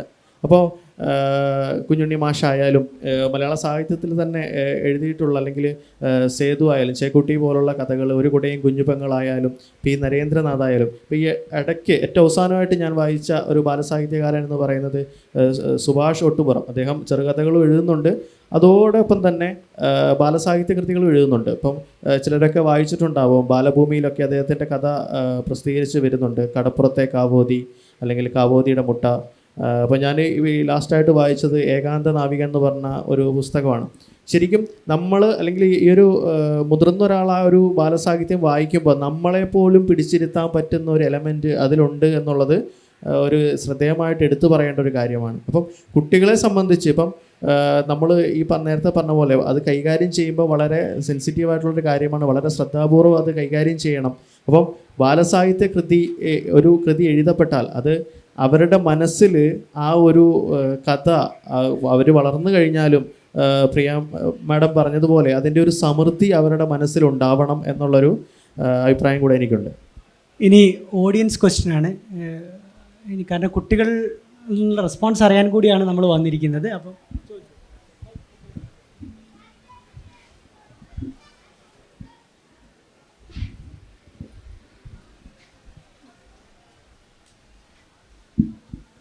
നമസ്കാരം പ്രിയ ആൻറ്റി. നമസ്കാരം മനു അങ്കിൾ. എൻ്റെ പേര് വരദ എന്നാണ്. ഞാൻ 5ാം ക്ലാസ്സിലാണ് പഠിക്കുന്നത്. ഞാനൊരു ഗവൺമെൻറ് സ്കൂളിലാണ് പഠിക്കുന്നത്. ഞാൻ ഒരുപാട് പുസ്തകങ്ങൾ വായിക്കും. ഇപ്പോൾ ഒരു വർഷത്തിനിടെ ഞാൻ 500-ൽ പരം പുസ്തകങ്ങൾ വായിച്ച് ആ പുസ്തകങ്ങളുടെ ആസ്വാദനക്കുറിപ്പ് എഴുതിയിട്ടുണ്ട്. പിന്നെ ഞാൻ ഇപ്പം ഒരു എഴുത്തുകാരി കൂടിയാണ്. ഊഞ്ഞാലിക്കുട്ടിയുടെ ഉമ്മിണി കാര്യങ്ങൾ എന്നാണ് പുസ്തകത്തിൻ്റെ പേര്. ഈ പുസ്തകം നമ്മുടെ കേരളത്തിൻ്റെ മുഖ്യമന്ത്രി പിണറായി വിജയൻ സാറാണ് പ്രകാശനം ചെയ്തത്. ഞാൻ ഒരു കോവിഡ് സമയത്താണ് പുസ്തകങ്ങളെ വായിക്കാൻ തുടങ്ങിയത്. അന്നൊക്കെ മൊബൈൽ ഫോണും ലാപ്ടോപ്പും ഒന്നും ലാപ്ടോപ്പും ഒക്കെ അവോയ്ഡ് ചെയ്തിട്ട് ഞാൻ പുസ്തകങ്ങളെയാണ് വായിക്കാൻ തുടങ്ങിയത്. അക്ഷരങ്ങൾ കൂട്ടി വായിക്കുന്ന പ്രായത്തിന് മുന്നേ എനിക്ക് അച്ഛനും അമ്മയും അമ്മുമ്മയും അപ്പൂപ്പനും ഒക്കെ കഥകൾ ഇങ്ങനെ പറഞ്ഞു തരുമായിരുന്നു. അങ്ങനെ കേട്ടാണ് ഞാൻ വായനയിലേക്ക് എത്തിയത്. അപ്പോൾ എനിക്ക് തോന്നുന്നു ഇപ്പോഴത്തെ കാലത്തെ കുട്ടികൾക്ക് വായനയിലേക്ക് എത്താൻ ഏറ്റവും ആവശ്യമുള്ള ഒരു കാര്യം കഥ പറഞ്ഞു കൊടുക്കാൻ ഒരാളാണ്. അതൊരു നല്ല അമ്മയാകാം, ഒരു അച്ഛനാകാം, ഒരു ടീച്ചേഴ്സാകാം. അപ്പോൾ അവർ പറയുന്ന കഥകൾ കേട്ട് അവർ വായനയിലേക്ക് വരുമെന്നാണ് എനിക്ക് തോന്നുന്നത്. പിന്നെ ഇതാണ് എൻ്റെ പുസ്തകം. ഈ പുസ്തകം ഞാൻ പരിചയപ്പെടുത്താനായിട്ട് ഒന്ന് സ്റ്റേജിലേക്ക് കയറിക്കോട്ടെ? തീർച്ചയായിട്ടും. നല്ലൊരു കയ്യടിയോടെ വായനയുടെ ആ ഒരു ചെറുപ്പത്തിലെ കുട്ടികളുടെ വായന അത്ര ചെറിയ ഒരു ലോകമല്ല, വലിയൊരു ലോകമാണെന്നുള്ള വലിയൊരു സാക്ഷ്യമാണ് ഇപ്പോൾ നമ്മുടെ മുന്നിൽ നിൽക്കുന്ന ആ കുട്ടി. അവരുടെ പുസ്തകത്തെ അവർ പരിചയപ്പെടുത്തട്ടെ. ഇതാണ് എൻ്റെ പുസ്തകം, ഊഞ്ഞാലിക്കുട്ടിയുടെ ഉമ്മിണിക്കാര്യങ്ങൾ. നേരത്തെ പ്രിയ ആൻറ്റി പറഞ്ഞതുപോലെ ഞാൻ എൻ്റെ ഒരു അവധിക്കാലമാണ് ഈ ഒരു പുസ്തകത്തിലൂടെ എഴുതിയിരിക്കുന്നത്. പണ്ടുകാലത്തെ ഒരു അവധിക്കാലം. എനിക്ക് ഊഞ്ഞാലിനെ ഭയങ്കര ഇഷ്ടമാണ്. അപ്പം എനിക്ക് ചെറിയ ഒരു സമയം കിട്ടുമ്പോൾ ഞാൻ ഊഞ്ഞാലിൽ ആടാനാണ് നോക്കുന്നത്. പിന്നെ കുറച്ച് സമയമാണ് ഞാൻ പുസ്തകങ്ങളെ വായിക്കാൻ നോക്കുന്നത്. അപ്പോൾ ഊഞ്ഞാലിൽ ആടി ഞാൻ ഓരോ സ്ഥലത്തേക്കും ഇങ്ങനെ സ്വപ്നങ്ങളിലൂടെ യാത്ര ചെയ്യുന്നതാണ് ഈ പുസ്തകത്തിൽ പറഞ്ഞിരിക്കുന്നത്. Thank you ma'am. താങ്ക്സ്. എന്തോ ഇത് വരച്ചിരിക്കുന്നത് അനീഷ് സർ. ഓക്കെ, ഒരു മിടുക്കി കുട്ടി. പിന്നെ വായന ഒരു കുട്ടിക്കളിയല്ല എന്ന് ബോധ്യപ്പെടുത്തിക്കൊണ്ടാണ് ഈ സെഷൻ അങ്ങനെ അവസാനിക്കാൻ പോകുന്നത്. മാത്രമല്ല ഒരു ചോദ്യം കൂടി, ഒരു കാര്യം കൂടെ പറഞ്ഞോട്ടെ. അപ്പം മോള് പറഞ്ഞു കഥ പറഞ്ഞു കൊടുക്കാൻ ഒരു ആൾ വേണം, അല്ലെങ്കിൽ കഥ പറഞ്ഞു കൊടുക്കാൻ ഒരാൾ വേണമെന്നുള്ളതാണ്. അപ്പം മോക്ക് അച്ഛന്, അമ്മ, മുത്തശ്ശൻ, മുത്തശ്ശിയൊക്കെ കഥ പറഞ്ഞു കൊടുത്തിട്ടുണ്ടെന്ന് പറയുന്നു. നമ്മളെ ഇപ്പോഴത്തെ ഒരു വലിയ പ്രശ്നം അതാണ്, കഥ പറഞ്ഞു കൊടുക്കാൻ ഒരാളില്ല എന്നുള്ളതാണ്. മുതിർന്നവരും മുത്തശ്ശന്മാരും മുത്തശ്ശിമാരും ഒക്കെ അവരുടെ ലോകങ്ങളിൽ, അല്ലെങ്കിൽ ഒരു സൈബർ ലോകത്ത് അവരും തിരക്കാണ് എന്നുള്ളൊരു വസ്തുത കൂടെ ഇതിനോട് ചേർത്ത് പറയേണ്ടതാണ്. Thank you. വളരെ നല്ല സെഷനായിരുന്നു. ഇപ്പോൾ നമ്മൾ കൂടുതൽ ഡിസ്കസ് ചെയ്ത് കുട്ടികളുടെ വായനയെക്കുറിച്ചാണ്. അപ്പോൾ നമ്മൾ ഇപ്പം ഞാനും എൻ്റെ കുട്ടികൾക്ക് വായിക്കാനുള്ള പുസ്തകങ്ങളെല്ലാം വായിച്ചു കൊടുക്കാറുണ്ട്, നല്ലോണം വായിക്കുന്ന കുട്ടികളാണ്. പക്ഷേ ഈ കുട്ടികളെ എഴുതാനായിട്ട് മോട്ടിവേറ്റ് ചെയ്യാൻ, അല്ലെങ്കിൽ എഴുതാനുള്ള കഴിവുള്ള കുട്ടികളെ മോട്ടിവേറ്റ് ചെയ്യാൻ എന്തെങ്കിലും വർക്ക്ഷോപ്പുകളോ അല്ലെങ്കിൽ എന്തെങ്കിലും ട്രെയിനിങ് സെഷൻസോ അങ്ങനെ എന്തെങ്കിലും ഉണ്ടോ എന്ന് എനിക്കറിയില്ല. അതിനെക്കുറിച്ച് എന്തെങ്കിലും അഭിപ്രായങ്ങളുണ്ടോ? കുട്ടികളെ വായിക്കുന്ന കുട്ടികളെ എഴുതാൻ പ്രേരിപ്പിക്കാനുള്ള, മോട്ടിവേറ്റ് ചെയ്യാനുള്ള എന്തെങ്കിലും സെഷൻസ് എന്തെങ്കിലും? അത് എനിക്ക് തോന്നുന്നത് ഒരു നാച്ചുറൽ പ്രോസസ്സാണ് എഴുത്ത് എന്ന് പറയുന്നത്. അപ്പോൾ അത് ഉള്ളിലുണ്ടെങ്കിൽ തീർച്ചയായിട്ടും പുറത്തു വരും എന്ന് തന്നെയാണ് തോന്നുന്നത്. കാരണം ഇപ്പോൾ നമ്മൾ ഇപ്പോഴത്തെ നോവലിലെ ട്രെൻഡ് കണ്ടു കഴിഞ്ഞാൽ പോലും, ഞാൻ ബാലസാഹിത്യത്തിൽ നിന്ന് മാറി സംസാരിക്കുകയാണ്. ഇപ്പോൾ രാജശ്രീ എഴുതി തുടങ്ങി, ജിസ ജോസ് എഴുതി, അങ്ങനെ എഴുത്തുമായിട്ട് യാതൊരു ബന്ധവും ഇല്ലാതിരുന്ന ഒരുപാട് പേര് എഴുത്തിലേക്ക് വരികയാണ്. അപ്പോൾ എനിക്ക് പണ്ട് മുതലേ തോന്നിയിരിക്കുന്ന ഒരു കാര്യം, ഉള്ളിലൊരു ജ്വാല ഉണ്ടെങ്കിൽ അത് തീർച്ചയായിട്ടും ഏതെങ്കിലും ഒരു സമയത്ത് പുറത്തു വന്നിരിക്കും എന്ന് തന്നെയാണ്. അപ്പോൾ അത് നമ്മൾ ഒരു പ്രത്യേക ഒരു ട്രെയിനിങ് നല്ലത് തന്നെയാണ്, ട്രെയിനിങ് നല്ലത് തന്നെയാണ്. പക്ഷേ ഈവൻ ആ ട്രെയിനിങ് ഇല്ലെങ്കിൽ പോലും ഉള്ളിൻ്റെ ഉള്ളിൽ ആ എഴുത്തുള്ളവർ ആ എഴുത്തുമായിട്ട് തിരിച്ചു വരും എന്ന് തന്നെയാണ് എനിക്ക് തോന്നുന്നത്. ഇനി നമ്മൾ ഫോട്ടോ ഫിനിഷിലേക്ക് പോവുകയാണ്. ക്വസ്റ്റ്യൻ ബ്രീഫ് ചെയ്യണം, പെട്ടെന്ന് ചോദിക്കണം, അതുപോലെ ഇവിടുന്ന് ഷൂട്ട് ഔട്ട് ആൻസർ കിട്ടും. ഓക്കെ, ഞാൻ ലൈബ്രറിയനാണ്, ഒരു CBSE സ്കൂളിലാണ് വർക്ക് ചെയ്യുന്നത്. അപ്പോൾ അവിടെ വർക്ക് ചെയ്യുന്നത് കൊണ്ട് തന്നെ എനിക്ക് എൻ്റെ പൾസ് അറിയാം, മക്കളുടെ പൾസ് അറിയാം. ചോദ്യം കുറച്ചുകൂടി എലാബറേറ്റ് ആയിരുന്നു, പക്ഷേ സമയക്കുറവുകൊണ്ട് ചുരുക്കമാണ്. മലയാള പുസ്തകങ്ങൾ കമ്പൾസറി ആയിട്ട് വായിപ്പിക്കേണ്ട ഒരു അവസ്ഥ എനിക്ക് ഉണ്ടായിട്ടുണ്ട് മാമ്പഴത്തിന് പബ്ലിക്കേഷൻസിന്. പക്ഷേ അതേസമയം രണ്ടാം തവണയിൽ എടുത്തപ്പോൾ ജാപ്പനീസ് കോമിക്സും ആനിമേസും വളരെയധികം സ്വീകരിക്കപ്പെട്ടു. മക്കൾ തല്ലാണ് അതിന് സ്കൂളിൽ ചേർന്നിട്ട്. എന്തുകൊണ്ടാണ് മലയാളത്തിൽ ഇങ്ങനൊരു കോമിക് അല്ലെങ്കിൽ ആനിമേ പിൻപറ്റിയിട്ട് പുസ്തകങ്ങൾ ഇറങ്ങാത്തത്? ഇപ്പോൾ ബാലരമ മനോരമയുടെ ആരെങ്കിലും ഇവിടെ ഉണ്ടെങ്കിൽ ജെറോണിമോ സിൽട്ടൻ്റെ മലയാള പരിഭാഷ ഡിക്റ്ററ്റീവ് രാജപ്പൻ എന്ന് പറഞ്ഞ് പുറത്തിറങ്ങി കുട്ടികൾക്ക് ഭയങ്കര ഇഷ്ടമായിരുന്നു. അത് മാത്രം വെച്ചിട്ട് ബാലരമ അവിടെ ഇട്ട് പോകുമായിരുന്നു മക്കൾ. അങ്ങനത്തെ ഇനിഷ്യേറ്റീവ് ഉണ്ടോ? എൻ്റെ അറിവിൽ ഇല്ലാത്തതാണോ ആനിമേസ് മലയാളത്തിൽ ഇറങ്ങാൻ സാധ്യതയുണ്ടോ? ഈ മലയാളത്തിൽ ആൻസർ ചുരുക്കാം. എന്താ വെച്ചാൽ നമ്മളാരും നേരിട്ട് പ്രസിദ്ധീകരണ രംഗത്തുള്ള ആളുകളല്ല. പക്ഷെ ഒറ്റ കാര്യം വെച്ചാൽ മലയാളത്തിൽ ഇല്ലാത്ത ഒരുപാട് പ്രശ്നങ്ങളുണ്ട്. കാരണം മലയാളത്തിൽ അഡൾട്ട്സ് ലിറ്ററേച്ചർ ഇല്ല.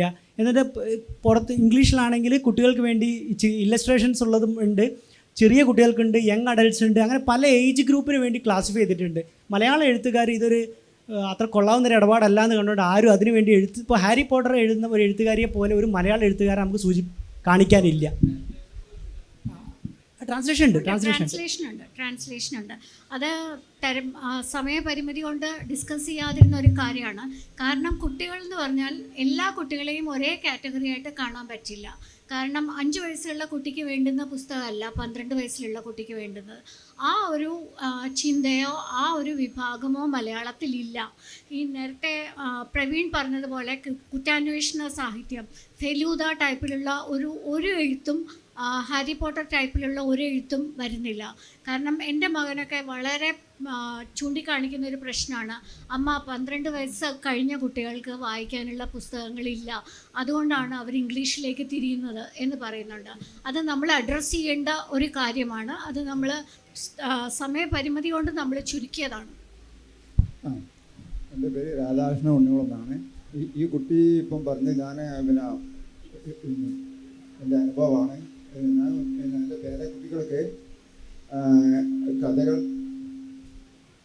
പേരക്കുട്ടികൾക്ക് കഥകൾ പറഞ്ഞു കൊടുത്താണ് ഞാനൊരു ചെറിയ എഴുത്തുകാരനായതെന്നാണ് നിങ്ങളോട് പറയാൻ വേണ്ടിയിട്ടാണ് ഞാനിപ്പോൾ ഇത്.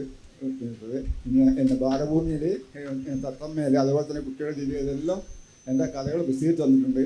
പേരക്കുട്ടികൾ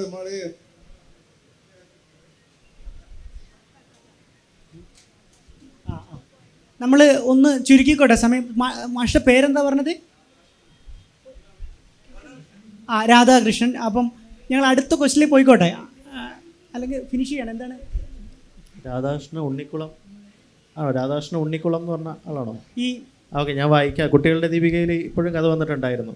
ഇപ്പോൾ നേരത്തെ സാറ് ചോദിച്ചൊരു ചോദ്യമുണ്ട്, എങ്ങനെ നമുക്ക് അവരെ എഴുതിപ്പിക്കാം എന്നുള്ളത്. ഇപ്പോൾ എൻ്റെ മോന് അവന് ഇതേപോലെ നമ്മൾ ചെറിയ ടോപ്പിക്കുകൾ, ഇപ്പോൾ ഓരോരോ കൊച്ചു കാര്യങ്ങൾ പറഞ്ഞു കൊടുത്തിട്ട് ഞാൻ അവനെ കൊണ്ട് തന്നെ കഥകൾ എഴുതിപ്പിക്കാറുണ്ട്. പിന്നെ അതിന് വരുന്ന പോരായ്മകൾ അതിൽ വന്നിരുന്ന് ഞാൻ തിരുത്തി കൊടുക്കാറുമുണ്ട്. അപ്പോൾ അത്തരത്തിൽ ഇപ്പോൾ എനിക്ക് തോന്നുന്നു ഒരു 2-3 കഥകൾ ഈ കുട്ടികളുടെ ദീപികയിൽ അവൻ്റേതായിട്ട് വന്നിട്ടുണ്ട്. അപ്പോൾ നമ്മൾ തന്നെ അതിന് ട്രെയിൻ ചെയ്യുക എന്നുള്ളതാണൊരു പ്രധാനപ്പെട്ട കാര്യം.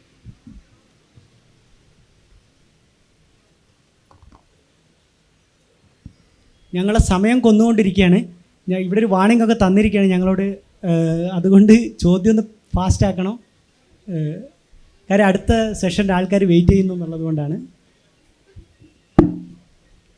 അതെ, ഞാനിപ്പോൾ ഈ കുട്ടികൾ അവതരിപ്പിക്കുന്ന കുറേ കോമഡി ഷോസുകൾ കാണാം. പക്ഷെ അവർ പ്രമേയവൽക്കരിക്കുന്നതൊക്കെ തന്നെ വലിയ ആളുകളുടെ വിഷയങ്ങളാണ്. പക്ഷെ അതൊന്നും കുട്ടികൾ കാണുന്നില്ല. കുട്ടികൾ പലപ്പോഴും ഒറ്റയ്ക്കിരിക്കുന്ന സമയത്ത് ഈ ടോം ആൻഡ് ജെറിയെ പോലെയുള്ള സാധനങ്ങളാണ്. ഞാൻ ചോദിക്കുന്നത്, കുട്ടികളുടെ ബാലസാഹിത്യം എന്ന് ഈ കാലഘട്ടത്തിൽ സാഹിത്യങ്ങളെ കാറ്റഗറൈസ് ചെയ്യേണ്ടതുണ്ടോ എന്നുള്ളതാണ് ഈ ക്വസ്റ്റ്യൻ. സത്യജിത് റായ് പറഞ്ഞിട്ടുണ്ടായിരുന്നു, ഈ ഫെലുദ സീരീസ് ഞാൻ കുട്ടികൾക്ക് വേണ്ടിയാണ് എഴുതിയെങ്കിലും പാരൻസ് ആണ് ഏറ്റവും കൂടുതൽ വായിച്ചുകൊണ്ടിരുന്നതെന്ന് പറയാറുണ്ട്. അങ്ങനെ ഒരു പ്രത്യേകത ഉണ്ട്. കാരണം ആലീസ് ഇൻ വണ്ടർലാൻഡ് എന്ന് പറഞ്ഞ പുസ്തകമുണ്ടല്ലോ, ആലീസ് അഡ്വഞ്ചേഴ്സ് ഇൻ വണ്ടർലാൻഡ്, അതിനെപ്പറ്റി 150 വർഷം മുമ്പ് എഴുതിയ പുസ്തകമാണ്. അതിൻ്റെ ഫിലോസഫിക്കൽ ആസ്പെക്റ്റ്, അതിൻ്റെ മാത്തമാറ്റിക്സ് എന്നൊക്കെ പറഞ്ഞ് എത്രയോ പുസ്തകങ്ങൾ ഇറങ്ങിയിട്ടുണ്ട്. എന്ന് പറഞ്ഞാൽ വലിയ ആളുകൾക്ക് വായിച്ചാൽ മാത്രം മനസ്സിലാകുന്ന പഠനങ്ങൾ അതിനെപ്പറ്റി ഇറങ്ങിയിട്ടുണ്ട്. അതുകൊണ്ട് ബാലസാഹിത്യം കുട്ടികളുടെ സാഹിത്യം തന്നെ ആവണമെന്നില്ല, ഒരുപാട് സാധ്യതകളുള്ളൊരു മേഖലയാണ്. നമസ്കാരം, എൻ്റെ പേര് അവസാന ക്വസ്റ്റ്യൻ തോന്നുന്നുണ്ട് അല്ലേ? അവസാനത്തെ ചോദ്യമാണ്. പിന്നെ ബാലസാഹിത്യ എഴുത്ത് ഒരു ബുദ്ധിമുട്ടുള്ള പണിയാണോ എന്നാണ് ചോദ്യം. കാരണം രണ്ടും ചെയ്യുന്ന മേഡമാണ് പ്രിയ എസ്, ബാലസാഹിത്യകാരിൽ നിന്ന് അപ്പുറത്ത് എഴുത്തുകാരിയാണ്. ശരിക്കും ബുദ്ധിമുട്ടുള്ള കാര്യമാണ്. കാരണം ഇപ്പോൾ ഞാൻ അതുകൊണ്ടാണ് കൂടുതൽ ആളുകൾ ഈ രംഗത്തേക്ക് വരാത്തതെന്നുള്ള ഒരു ചോദ്യമുണ്ട്. അല്ല, ഒരുപാട് ആളുകൾ ഇപ്പോൾ ഈ രംഗത്തേക്ക് വരുന്നുണ്ട്, ഒരുപാട് ആളുകൾ. പക്ഷേ എത്ര പുസ്തകങ്ങൾ കുട്ടികളിലേക്ക് എത്തുന്നുണ്ട്, ഈ നല്ല പുസ്തകങ്ങൾ കുട്ടികളിലേക്ക് എത്തുന്നുണ്ടോ എന്നുള്ളൊരു സംശയവും ഉണ്ട്. അപ്പോൾ ഇപ്പോൾ പോലും ഞാനൊരു ചെറിയ പുസ്തകം എഴുതിക്കൊണ്ടിരിക്കുമ്പോൾ ഓരോ വാചകം എഴുതുമ്പോഴും ഞാൻ സംശയിക്കുന്നുണ്ട്, ഇത് ഈ കാലത്തെ കുട്ടിക്ക് പാകപ്പെട്ട ഒരു സാധനമാണോ എന്നുള്ളൊരു ചോദ്യം എപ്പോഴും ഉണ്ട്. അതായത് ഞങ്ങൾ പഠിച്ചുകൊണ്ടിരിക്കുന്നതേ ഉള്ളൂ, ഞങ്ങൾ ആരും ഈ രംഗത്ത് എസ്റ്റാബ്ലിഷ്ഡ് എന്ന് പറയാനേ പറ്റില്ല. ഓരോ സ്റ്റെപ്പും സൂക്ഷിച്ച് വെക്കേണ്ടുന്ന ഒരു മേഖലയാണ്. പിന്നെ ഒരു കാര്യം കൂടി, വളരെ ഇമ്പോർട്ടൻ്റ് ആയിട്ടുള്ളൊരു കാര്യം, നമ്മളുടെ ഈ എഴുത്തിനെ സപ്പോർട്ട് ചെയ്യുന്ന വിധത്തിൽ നമുക്ക് ഇല്ലസ്ട്രേഷൻസ് വരുന്നില്ല എന്നുള്ളതാണ്. അപ്പോൾ കുട്ടികൾക്ക് വേണ്ടി വരയ്ക്കുന്നവർ, അപ്പോൾ നമുക്ക് പലപ്പോഴും സങ്കടം തോന്നുന്ന ഒരു കാര്യം, നമ്മളൊരു കഥ എഴുതി കഴിഞ്ഞാൽ അതിനെ സപ്പോർട്ട് ചെയ്യുന്ന വിധത്തിലുള്ള പടങ്ങളുടെ ഒരു സമൃദ്ധി തരാൻ നമുക്ക് പബ്ലിഷർക്ക് പറ്റുന്നില്ല എന്നുള്ളൊരു സങ്കടമുണ്ട്. കാരണം അക്ഷരങ്ങളെക്കാൾ കൂടുതൽ ചിത്രങ്ങളിലൂടെയാണ് കുട്ടികൾ കഥകളിലേക്ക് എത്തേണ്ടത് എന്ന് വിശ്വസിക്കുന്ന ഒരാളാണ് ഞാൻ. മാഡം, ഒറ്റ ചോദ്യം കൂടി. പുസ്തകം പ്രസിദ്ധീകരിക്കുക എന്ന് പറയുന്നത് ഏറെ ചിലവുള്ളൊരു കാര്യമാണല്ലോ. എൻ്റെ മമ്മി കഴിഞ്ഞ ദിവസം കുട്ടികൾക്ക് വേണ്ടിയിട്ട് ഒരു ബാലസാഹിത്യ 67 കവിതകളുടെ ഒരു സമാഹാരം പ്രസിദ്ധീകരിക്കേണ്ടത്. വീരാൻകുട്ടി മാഷാണ് അതിൻ്റെ അവതാരിക എഴുതിയത്. പൂർണ്ണ പബ്ലിക്കേഷൻസ് ആണ് അത് പ്രസിദ്ധീകരിച്ചത്. കേരളത്തിലെ അറിയപ്പെടുന്ന ചിത്രകാരനായിട്ടുള്ള മദനേട്ടനാണ് അതിൻ്റെ ചിത്രങ്ങളെല്ലാം ചെയ്തത്. ഞാൻ ചോദിക്കുന്നത്, ഇങ്ങനെ കുട്ടികൾക്ക് വേണ്ടിയിട്ട് ഒരു പുസ്തകം ചെയ്യുമ്പോൾ അത് എങ്ങനെ മാക്സിമം കുട്ടികളിലേക്ക് നമുക്ക് എത്തിക്കാം? നിങ്ങളുടെയൊക്കെ പുസ്തകം ഒരുപാട് പേരിലേക്ക് എത്തിച്ചല്ലോ, അതെങ്ങനെയാണ് നിങ്ങൾ ചെയ്തത്? അതിന് പിന്നിൽ എന്തെല്ലാം ഉണ്ട് എന്നുള്ളത്. അതിൽ വേണ്ടിയിട്ട് പ്രത്യേകിച്ച് ഞങ്ങളൊന്നും ചെയ്യുന്നില്ല എന്നുള്ളതാണ് സത്യം. അത് കുട്ടികൾ തന്നെയാണ് അതിലേക്ക്. ഇപ്പോൾ എൻ്റെ പുസ്തകങ്ങളെല്ലാം ഏറ്റവും പോപ്പുലറായിട്ടുള്ള പുസ്തകങ്ങളെല്ലാം കൈമറിഞ്ഞു പോയിരിക്കുന്നത് കുട്ടികളിൽ കൂടെ തന്നെയാണ്. അപ്പോൾ കുട്ടികൾ തന്നെയാണ് അതിനെ പ്രൊമോട്ട് ചെയ്യുന്നത്. അല്ലെങ്കിൽ വായിക്കുന്ന പേരൻസ് പറയുന്നുണ്ട്, ഇത് ഞങ്ങളുടെ വീട്ടിൽ നടക്കുന്ന കാര്യമാണ്, ഞങ്ങളുടെ കുട്ടിയുമായിട്ട് ഞങ്ങൾക്ക് ഐഡൻറ്റിഫൈ ചെയ്യാൻ പറ്റുന്നുണ്ട് എന്ന് പറഞ്ഞാണ് പോകുന്നത്. പക്ഷേ നമുക്ക് പറയാം, ഇപ്പോൾ ഒരു നോവലിനോ അല്ലെങ്കിൽ ഒരു കവിതയ്ക്കോ പോകുന്ന തരത്തിലുള്ളൊരു പബ്ലിസിറ്റി ബാലസാഹിത്യ കൃതിക്ക് കിട്ടുന്നില്ല എന്നുള്ളത് സത്യമാണ്.